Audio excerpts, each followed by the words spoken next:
has to be? Now, let me just quickly address this because this is a maintainability issue here, and I want to address that issue here first and foremost. The two conditions provided under Clause 3 or required under Clause 3 are connected. It has to be a matter of public importance with reference to enforcement of fundamental rights. Now, independently, any legislation, any statute, any rule or any regulation would be a matter of public importance or public interest for that matter. Now, in order for this court to assume jurisdiction, now this court does not assume jurisdiction under 184.3 on a legislature, on any law being enacted for want of legislative competence. It has to be ultra vires or violative of the rights, fundamental rights granted. So you say that the word relating to enforcement, with reference to the enforcement of that you say is the buckle that connects the two things. That is the buckle that connects the two, and that is where it actually prevents, if I may say so, this court to examine constitutionality of a statute on legislative competence. Is legislative competence not in the public interest? As I said, Your Ladyship, this is something, legislative competence alone is something which can only be examined in one act. Is it not a right that everyone has under the Constitution My Lord, that laws are made in a particular way? Legislative competence, of course, as I understand it, what you have to see in the act is an act of parliament, whether Article 70 read with the list permitted it or not, or whether there is a provision of the Constitution which directly confers that power upon the parliament, whether that provision permits it or not. And if those provisions do not permit that legislature to legislate on that particular matter, then yes, this is a legislative competence issue and it is not permissible under 184.3. So in your opinion, the law is good law, parliament is competent to make the law, and every provision of the law is valid and does not in any way violate any provision of the Constitution. So then what happens? Again, I go back to the full court hearing aid, and you are given a right of appeal under that. So are they not then entitled to their right of appeal in the event that the court decides that these petitions are not maintainable? They cannot challenge it. And does that not go to the fact that once again you've put the burden on the court itself to decide when it wants to constitute a full court and block that right of appeal, and when it wants to constitute a smaller bench and allow that right of appeal? And whether the act is in field or is suspended.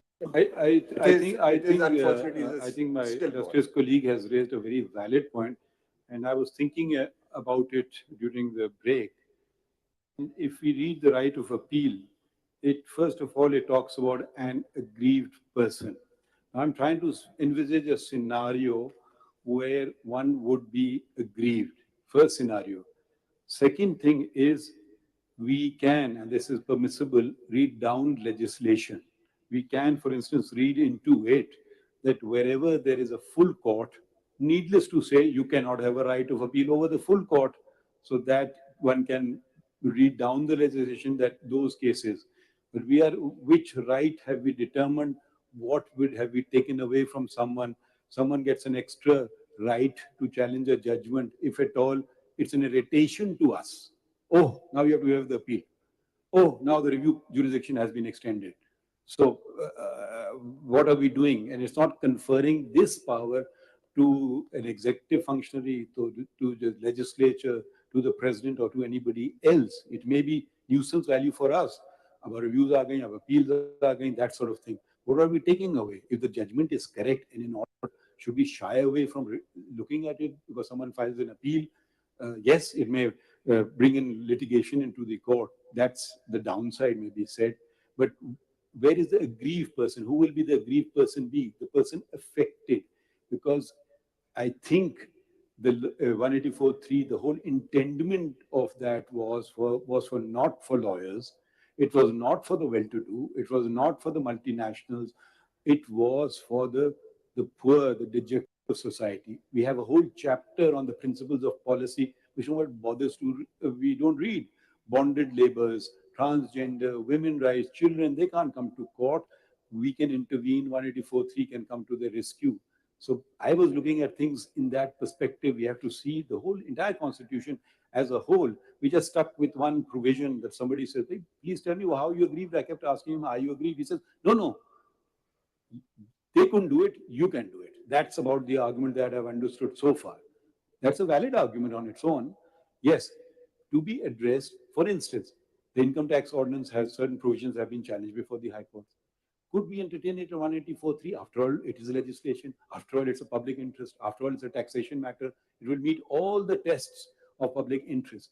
But it is not, because taxation is not a fundamental right. You can't tax or not tax or whatever. Nobody can say my right not to be taxed has been infringed. So go through the High Court route, get a 191 petition, come to the Supreme Court in 184. That is appellate jurisdiction. So we should read the Constitution and not just pick the words. We are just stuck with these words, two words also. Who's harmed by this? The only thing is you've taken away our power, you've taken away specifically the power of the Chief Justice. That's one irritant. You've given a right. That's another irritant. You have created another same lawyer. Okay, person wants to waste money on another lawyer, do so. So his pocket will be lighter. What is it to us? आगे बढ़े थोड़ा सा. Mr. If I may stop, sorry, yeah, take you back to what you were saying about, and I understand your point relating to the buckle part of it. So here we have a law which relates to the practice and procedure of the court, and that is, you say you accept that any law which is ultra vires is against the public interest, but you say the buckle is missing because it doesn't. It has to. It's not just legislative competence alone, but it has to relate to fundamental rights. So I was just wondering. If I may rephrase it before my lord formulates the question. Legislative competence cannot be interfered with here. No, I'm just saying, I understand that. So he may care on this, but breach of legislative competence contrary to the public interest. As until it is related to fundamental right, 184.3 cannot be. Yahi aapki argument. So I was just wondering that the subject matter of this law essentially is the practice and procedure of the Supreme Court. Article 10A relates to due process. So surely any law relating to the practice and procedure of any court, let's take the Supreme Court, which is ultra vires, surely that affects due process and therefore is directly relatable to a fundamental right. What would you say to that? And that is where, when passing this threshold, of course, when a petition comes before your lordship, so before this court under 184.3, these are the two things which are to be examined at first instance. Now, once this threshold is met, then, and the burden is just discharged. You Article 10A. It helps sometimes to refresh our memories. For the determination of his civil rights. Of his civil right, not the Supreme Court civil rights. आगे पढ़ें. And obligations, or in any criminal charge against him, a person shall be entitled to a fair trial and due process. It's nothing to do with the Supreme Court's due process. It's his. Have your right of appeal been taken away? Your right of cross-examination been taken away? Have your right of a statement under 340 been taken away? So that's where then it takes me, my lord, and I'm just addressing your question. Attorney General, the subject matter is legislative competence in relation to practice and procedure. Surely, as a matter of principle, it's not a question of whether the law is taking away. It is this due process in and of itself? And if the law is ultra vires, the answer is precisely because it is ultra vires, it can't be due process. So let's proceeding on this. Whatever it says, whether it says I'll go with it. Chief Justice is masters of the roster or five. I'll go with it, and let me just make my submission on this. I'll go with it. When somebody brings in, and let's assume, for the sake of argument, let's assume, and for a moment, if it is assumed that yes, it is a matter with reference to fundamental rights as well, then what has to be shown in the first instance is that this legislation fails to enforce or infringes any of the fundamental rights that the citizens may have. Well, if due process is interfered with, surely they have not shown anything to say that there is any due process which they are entitled to under the existing scheme or the scheme as it stood prior to this act. We made questions. You can continue. But I think we have our own views or opinions. आप चलें आगे. Now you have to persuade us, not we have to persuade you. just one just thinking about it. Suppose a provincial assembly or even the parliament tomorrow makes a law saying after an appeal has been dismissed under Article 185, another appeal would be available to the litigant for before a larger bench.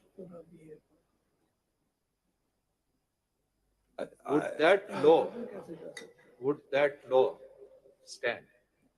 Like I would rather consider these. Competence की बात कर रहा हूँ. नहीं, yeah, let's consider what this law did. Maybe tomorrow that very matter Yes, comes before so, us. So the question is A second the appeal. question My lord's no, question no, is a second no, appeal would no, be not provided. at all. I am questioning the competence. The appeal in the Supreme Court under 185 is provided by the Constitution. Can another appeal, which is not specifically provided in the Constitution, can be provided by ordinary legislation? The example I gave you was an extreme example. Right, I mean, the first question is, can by ordinary legislation an appeal be provided where the Constitution specifically does not against orders passed by the Supreme Court? I will add to this question. Is there any और provision वो in the उसमें Constitution उसको preventing you see, preventing something? जो वो test है कि जी वो item 55 का कि जी वो हमने तो enlarge किया, पहले एक अपील थी, अब हमने दूसरी कर दी है, तो इसलिए ये हमारी कॉम्पिटेंस में है. Would that argument stand? Noted, my lord. ये add आप कर- बाद में जवाब दे दें आगे बढ़ते add कर रहा हूँ उसमें दूसरी तरीके से. Is there any provision in the Constitution preventing the Parliament from doing so? Noted, my lord. Now, my lord, if my lord may kindly turn to Article 191. Let's go to Article 191. It has been read out. I'll just read the first part of it, where it says, subject to the Constitution and the law. Mr. Attorney General, Mr. Attorney My General, please, you read just the preamble of this act and section 3. Yes. Yes, my lord, it has been read out. Talks about Article 10A, Article? 10A. Yes, it does. Specifically, and Article 4, Article 25. My lord.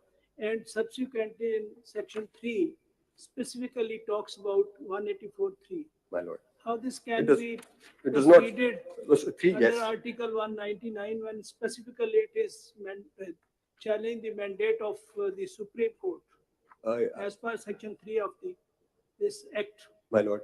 How that can be moved before the Supreme High Court under Article 199 of the Constitution. My lord, I noted.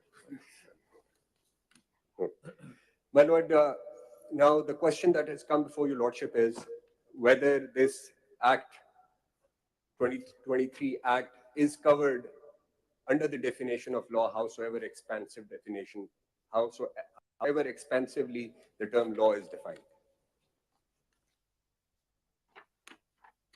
My lord, Article 260 has two definitions. One is of an act of parliament and the other is of a federal law. Here we are dealing with the federal law. Article 260 defines the federal law. It says, You say over here, law includes statute law. yes, Point. yes.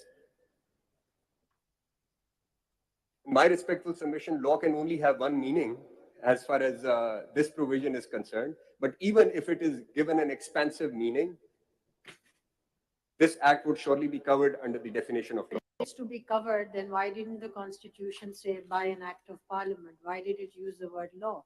These words are not interchangeable. They are used in a very specific sense in different articles. And so you have to, the interpretation has to be given to the word law and not to just say, just because law includes legislation, so here it will be legislation alone.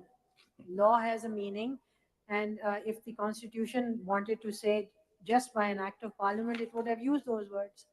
Your Ladyship, when we look at the provisions from where the Parliament draws its Why did we legislative look at 75.3? Ji 75(3) and 141 and 142 as well. पढ़ लेते हैं जरा, उसमें दोनों लफ्ज इस्तेमाल हो गए.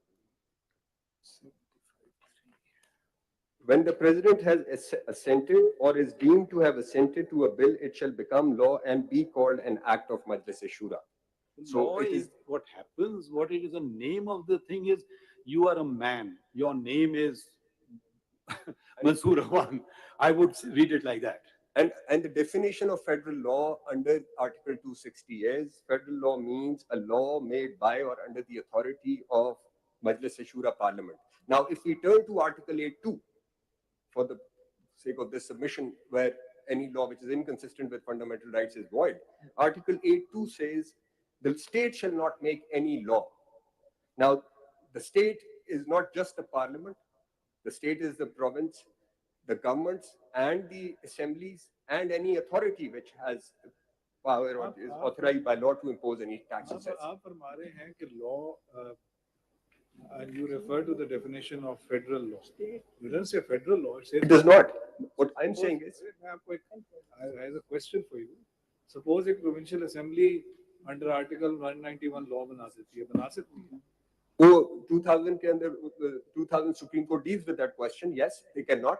The answer, because the power with respect to legislation with respect to regulating the court's jurisdictions or powers flows from entry 55, so 191 or 175 too, for that matter. I draw your attention to entry 58. Relates to the federation also. Yes. Kindly read it. Matters which under the constitution are within the legislative competence of parliament or relate to the federation. So therefore it seems to me, and I put it to you as a question, that actually entry 55 has nothing to do with Article 191. The power that is specifically conferred on parliament to make statute law, and in terms of Article 191, is relatable to entry 58. Entry 55 has got nothing to do with Article 191. And this connection, first of all, excludes the example that I gave of a provincial assembly making a law over here, right? And secondly, it establishes that here there is a direct grant by the Constitution, by a specific article of the Constitution on Parliament, as opposed to the general grant as conferred by Articles 141, 142, and so on. That's a general. This is a specific grant. Because precisely it is a specific grant, it relates to a specific entry 58. So I would put it to you as a question that entry 51 has no relevance for present issue. Entry 55 has no relevance. This is a matter between, insofar as law is concerned, statute law, Act of Parliament, the connection is 191 and entry 58. I would say to you, entry 55 has got nothing to do with it. What would you say to that? My Keep lord, it in mind and move on. Well, now, my lord, if my lord may kindly turn to Article 141. This is with respect to reference to the use of term law in Article 191. Should be read with Article 260. 260. Act of Parliament. So here is the word is law, so you can Yes. read together. And 141 and 142 also is in continuum, my lord. 141. Subject to the Constitution, supreme court practice and procedure act 2023 के खिलाफ दरखास्तों पर समाअत। Chief justice काजी फायज ईसा की सरबराही में full court समाअत कर रहा है। तारीख में पहली मर्तबा फुल कोर्ट की समाअत पीटीवी न्यूज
वालेकुम नाजरीन, आपने देखा कि सुप्रीम कोर्ट की इस वक्त की समाअत चल रही है, फुल कोर्ट समाअत चल रही है नाजरीन इस वक्त, और ये बड़ा अहम मरहला है इस वक्त।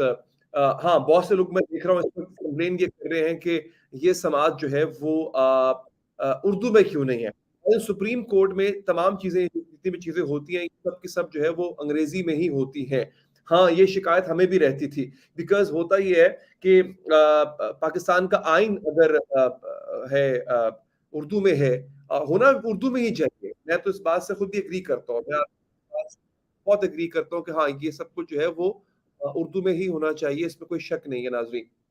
खैर, अलबत्ता समाअत इस वक्त जारी है, आप लोग देख सकते हैं। अभी थोड़ी देर में इंशाल्लाह जब ये समाअत खत्म हो जाएगी तो मैं इस पे एक बहुत तफसीली किस्म का जो है वो वीलॉग बनाऊंगा कि हुआ क्या, एग्जैक्टली हुआ क्या। समाअत अभी चल रही है, हेडलाइंस का नाज़रीन वक्फा आया है, और वक्फे के बाद इंशाल्लाह हम दोबारा समाअत लाइव। हाँ, अलबत्ता ये पहली दफा हुआ तारीख में। जज साहब के एक अल्फाज है, मैं आपको सुनवा भी देता हूँ नाज़रीन। वकील साहब जो है वो जस्टिस काजी फायज ईसा साहब से कुछ बहस कर रहे थे, बात कर रहे थे, उसमें वो मैं का लफ्ज बहुत ज्यादा इस्तेमाल कर रहे थे, मैं ये तो मैं वो तो मैं ये। तो जज साहब ने किस तरह उनको डांटा, मैं जरा आपको वो सुनवाना चाहता हूँ, वो अल्फाज, ये सुनिएगा जरा। ये अल्फाज जज साहब के हैं, काजी फायज ईसा के हैं, और ये तारीख में पहली दफा हुआ है कि अदालत की कार्रवाई को कैमरे पे लाइव दिखाया गया है। जरा सुन लीजिए, फिर समाज शुरू होगी, मैं दोबारा दिखाता हूँ आपको। बात से तो बराए करम आप ये जो बार बार बात करते हैं ना, मेरी मर्जी मेरी नहीं है, जब मैं चीफ जस्टिस हूँ तो बराए करम हम वकीलों को बहुत ही कदर करते हैं, मगर मेरा का लफ्ज ना इस्तेमाल कीजिए। अंग्रेजी में कहते हैं me, myself and I are the three most useless words in the English language. इसका मैं उर्दू में तर्जुमा नहीं कर सकता हूँ, शायद आप बेहतर कर सकेंगे। जी हाँ, वो कह रहे हैं कि वकील साहब बात मैं कर रहे थे, तो उन्होंने उनको जरा डांट पिला दी। समाअत का नाज़रीन दोबारा आगाज हो चुका हुआ है, मैं आपको ये समाअत दोबारा दिखा देता हूँ नाज़रीन। समाअत देखें आप, शुरू हो चुकी हुई है जनाब, ये देखें।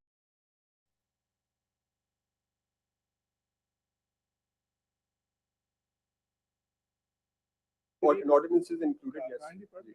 In the Constitution, Act of Parliament or Federal Law or Act of Provincial Assembly shall include an ordinance promulgated. Yes. Yeah, that Leonard Attorney General, the Parliament and its supremacy is because of its representative character.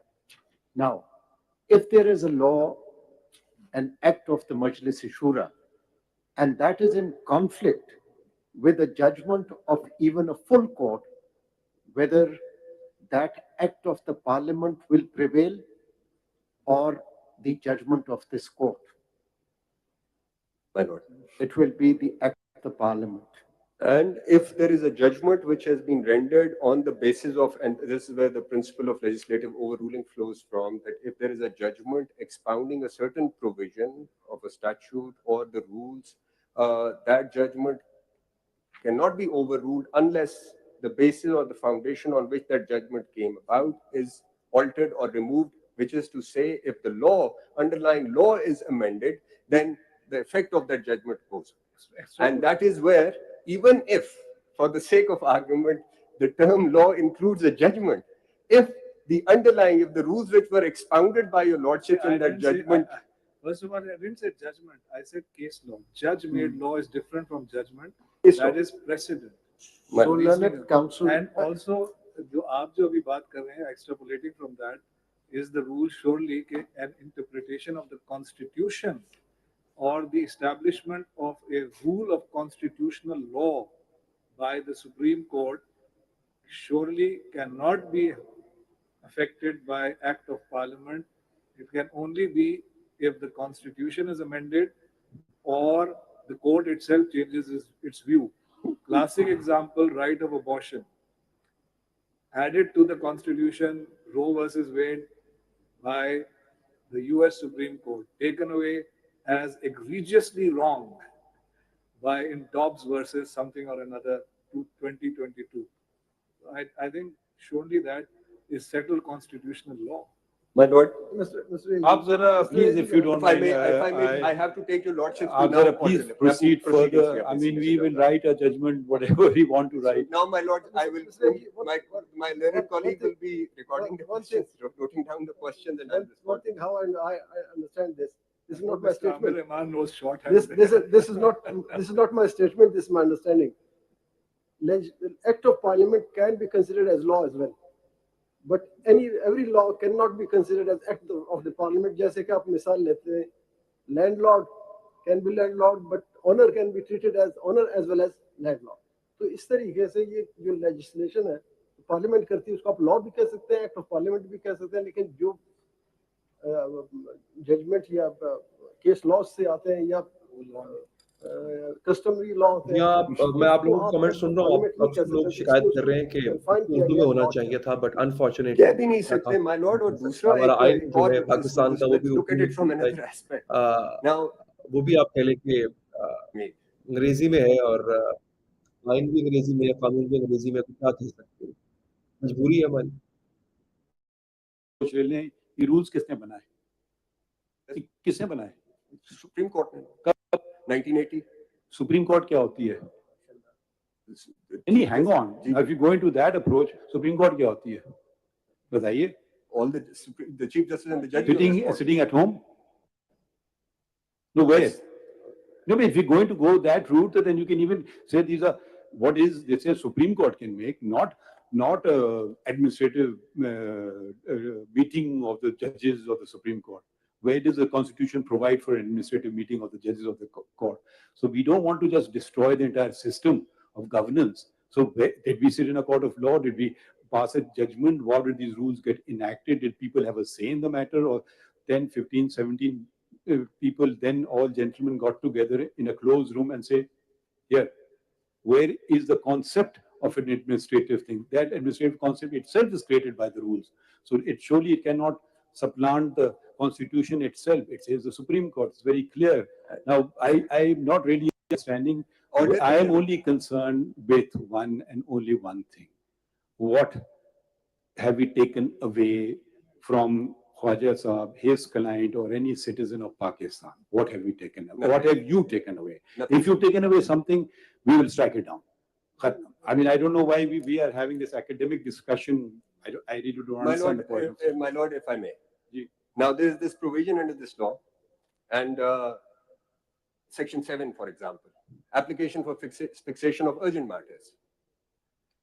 Do we not know that there are people who died in prisons, condemned to death before their appeals came up for hearing? This is our domestic affair. No. With great respect, my lord, it is not. It is Absolutely not, my lord. With great respect, this is the right of the citizen. Litigants ka right hai. My lord, with great respect, it is not. Resolve this. It can't possibly be. Learned Attorney General, what if the Chief Justice refuses to call a meeting of the full court and refuses the full court to amend the rules? Should the parliament not intervene in the interest of the litigants? That is exactly what has happened. And here, if my lords may kindly turn to Order 11 of the Supreme Court rules. Order 11 of the Supreme Court rules. I'm just going to take this point forward. Order 11 of the Supreme Court rules. It begins by saying, save as otherwise provided by law. The full court, going by, let's say, एक मैं आपको इसमें तसादुम दिखा दूं अब मौजूदा rules में जो आइन से तसादुम रखती है, ठीक है? Appeal is a right, civil petition for leave to appeal is not a right. For an appeal the rules provide 30 days, which is a right. For a civil petition for leave to appeal, you get lots of time, 60 days. I would say it violates the very concept of the Constitution. Maybe it's a mistake, but the other question would be, suppose can these rules be challenged? I think they can be challenged. If they had a supra-constitutional effect, they can't be challenged. Suppose tomorrow I refuse to fix any bench. What will compel me? At the moment there's a stay order of reason, I said, nahin, hum chutti pe jaate hain. Court hi nahi lagate hain. What will you do? Move a reference against me, that's about all. You can't compel me under any law to do that. So the object is, there has been a problem, there's been successive addition of cases. We are completely closing our eyes to it. हम 2019 में full court meeting हुई थी. वो भी हम नहीं call कर सकते, वो भी इख्तियार चीफ जस्टिस का है. ये 2019 से 4 साल गुजर गए हैं, क्यों नहीं मीटिंग कॉल हो रही है? 2019 से उस जमाने में 40,000 केसेस थे, अब उसमें ऐड हो गए 27,000. हमारी मर्जी, हमारा डोमेस्टिक अफेयर है? नहीं, हमारा डोमेस्टिक अफेयर है, पर हम तनख्वाह नहीं लें स्टेट से. हम जब टैक्स पेयर हमें पैसे देता है, हमें एक काम के लिए पैसे देता है, केस का फैसला करो, ये हमारा काम है और कोई काम नहीं है, बाकी सारे हमारे पेरिफेरल काम है। तो ये आप इतने आप उस मेन पॉइंट पे आप नहीं रह रहे हैं, आप भी किस्सा करें उधर, वो भी मेन पॉइंट पे नहीं आ रहे हैं। My lord, I just ये जो आप पढ़ रहे थे rephrase something. Constitution of benches का, जी। इसको पढ़े ना, ये save as otherwise provided by law. जी। So तब तो कोई लॉ था नहीं। जी, उस वक्त नहीं था, बट ये रिकग्निशन Law थी कि has law been provide made. कर सकता है कुछ। नहीं, आपसे ये अभी देखिए, उस वक्त लॉ नहीं था। अब ये लॉ, क्या ये आपके ख्याल में ये जो 1980 के रूल्स हैं, ये लॉ है? My lord, these are आपसे simple, are the 1980 rules law, come within the purview of law or not? 191 की definition क्या आप Under notice Article कीजिए? 191. No, sir. No. No. These are the rules. These are the rules. The But it language is- says subject to the Constitution and the law, the See, Supreme but Court what will is make rules. the purpose of mentioning save as otherwise provided by law? Yes, this is the recognition of what Article 191 provided. Now, at that time, there was no statute or an act of parliament which provided for anything, but the mean full to say court of that this now court left it law- open, Now the law has been knowing, promulgated and this covers under this provision. yes, not just this provision, it is covered under 191. This only recognizes what 191 already provides. Mr. Attorney General, then you are excluding all those laws which are made under the delegated powers. You are excluding all those laws which are made under the delegation of the power by the government or the parliament, delegated legislation In what context, my lord? in the context of General definition of law. There are two primary laws, the delegated law, My, and delegated law includes the rules. no, we are looking You at say it. the Supreme Court rules are not the We, law. we are only looking at the language of 191. We are looking at the language of 199 and we are trying to understand what is the term or what is the scope of term law as provided under 191 is. Yes. Now, I had taken your lordship through how this provision or the pari materia provision had historically progressed, where in addition to parliament, there was a role of executive as well. That role was taken away. That role was eliminated, but the role of parliament remained. And, my lords, Article 67, which provides for the regulation of the rules of procedure of the houses, there is no such You have not, language. you have not argued on Article 142. Ma'am, This uski is taraf the ho. distribution of legislative powers. Yes. And Majlis-e-Shura Parliament shall have exclusive powers to make laws With respect with to it. respect to any matter in the federal legislative list. Yes. And if we go through Article 50, the legislative list of item 57, it is also related to 58. 58. Yeah. उसके साथ 55, sorry, 55. 55, yes, it Jurisdiction is, and yes. power of all courts. So insofar as section 5 is concerned, it is entry 55. With respect to other provisions, it is article And there is 191 read with article entry 58. One article 50, be sorry, read item Why is 58. it not coming under 55? It says It does. enlargement of the jurisdiction of It the does. Supreme That's what Court I said. and the conferring up thereon of supplemental powers. So That's it what has I given submitted, us sir. more powers. I have committed a mistake. I've given you an exact example of a Himalayan mistake committed by this court, the Recodic judgment. 6.5 billion. Isn't that a big enough mistake for us to understand? That's exactly what I've submitted. It's Section authorized. 5 is covered under entry So 55. you are trying to resolve that. Why? I don't know. I mean, they don't argue the case. I don't know why we're not proceeding. We love quoting American precedents. Why don't we quote the American precedent, which the Supreme Court of America says 20 minutes and nothing more? My lord. Now, you are not, please don't take questions. You just hear them, write them My lord, down, whatever. Now, my lord, I just stick to the submission that I had made in the beginning. Mr. Amir Rahman is the person who is recording the question. Senate Attorney General, जब आप देखें हम आज से सुबह से कोई 150 cases की एडिशन हो गई हो because of this case. We can hear this case for the next month. No other work will happen in the Supreme Court. If you want the system to collapse, please proceed. Take your time. We won't interrupt. Khwaja Sahab नाराज हो कहते हैं, अब आप नाराज हो जाएंगे, मुझे बोलने दे रहे हैं. पॉइंट्स ले हम नोट करेंगे, हम आपको सुनने के लिए बैठे हैं. आपने इतनी मोटी चीजें दी, हम पढ़ लेंगे इनको. Now, I just quickly rush through my submissions and that in order 11, the use of the word law, the term law, you think it carries the same meaning as in Article 191? yes. Thank you. Now, my lord, if leaving this act out of the Article 191 would render part of Article 191 redundant where it says subject to law. And redundancy cannot be attributed lightly to a statute, let alone a constitutional provision. The judgments are in the paper book. My lord, there was another submission which was made with regards to field being occupied, which is to say that since the rules had been made, therefore the field stood occupied and therefore a law cannot be made. Now, that principle also does not apply because that principle is only applicable where the powers are coextensive or coterminous. Here, the Constitution specifically says that the rules shall be subject to the Constitution and the law. It can't be. So therefore, the doctrine of occupied field does not get attracted here. Now, my lord, if I may take your lordships to the individual provisions.